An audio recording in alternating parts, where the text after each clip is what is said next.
Mariel Padilla, masaya para sa mga anak ni Kylie na nanonood ng circus kasama si Alger. Sa kabila ng kontrobersyal ng hiwalayan, patuloy na pinapatunayan ng dating mag-asawang Kylie at Alger ang maayos silang samahan alang-alang sa mga bata. Sa kanyang Instagram reel nitong August 23 na may nakasulat na Circus is Family, ibinahagi ni Kylie ang pagkikitang muli nila ni Alger kasama ang mga anak na sina Alas at Axel. Makikita sa mga video snippets ang masayang banding ng pamilya na tila nagbalik sa simple at masayang alaala ng kanilang kabataan habang pinapanood ang makulay na circus show.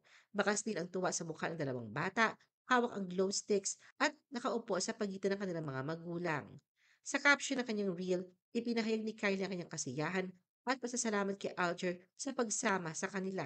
Kanya, so much fun, thank you at AJ Abrenica for coming with us. Ang pinakabagong update ito ni Kylie sa magandang co-parenting setup na ni Alger ay umaani ng positibong komento.